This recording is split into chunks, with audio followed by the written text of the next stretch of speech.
Okay, so this little video we're going to be talking about the inflammatory response and inflammation. Now, inflammation is always seen as the bad guy, which is wrong. It's not the bad guy. It is a response to a problem.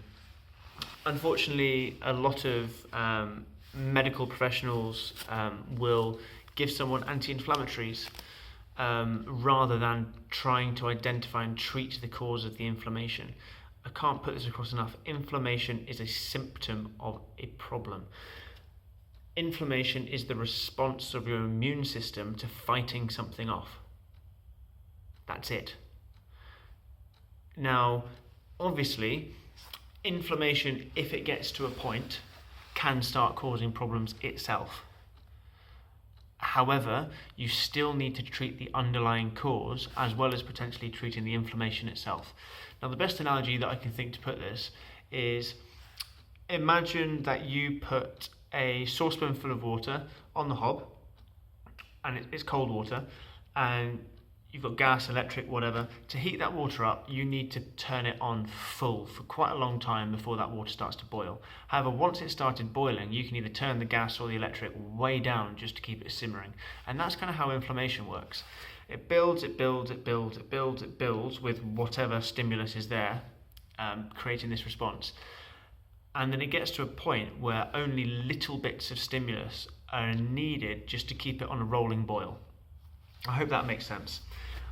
And this is why, for instance, people are able to keep on top of their inflammatory conditions by diet. Because if they cut out inflammatory foods in their diet, it takes away that little bit of energy that's keeping you on that rolling inflammatory boil. Another thing that I can't impress enough upon people is foods are very rarely the sole cause of someone's problem.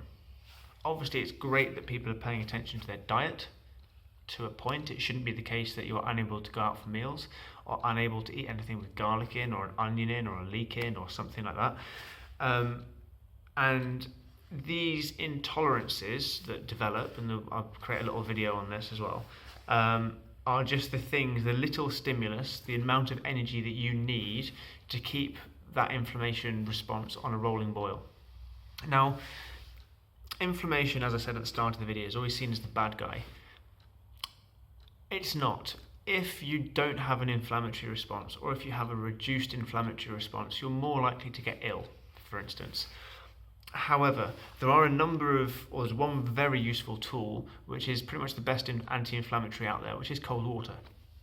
Now, people always shudder at the thought, literally, but the best way to start incorporating this into your day is, if you are someone who takes showers, at the end of your shower, simply run the shower as cool as you can tolerate for a minute, or longer than a minute preferably, and that's it. That cold water has a huge anti-inflammatory effect, which is obviously natural and doesn't require you putting anything into your system. Treating the inflammation by itself, whether it be coping with it through dietary adjustments, will not solve the cause, or taking anti-inflammatories will not solve the cause of the inflammation. The inflammation will be there, typically due to a virus, a bacteria, a fungus, or maybe even a parasite.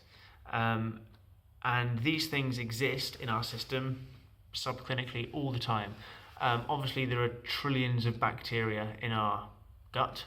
However, I think I saw some research recently which said there are easily 3 times the number of viruses in our gut as there are bacteria. That's partly because viruses are much smaller than bacteria, but that just kind of gives you an example of how it works. Additionally, people are known to develop shingles in later life, even if they've had chickenpox as a kid. And it's the same, it's the herpes virus. It still exists in our system.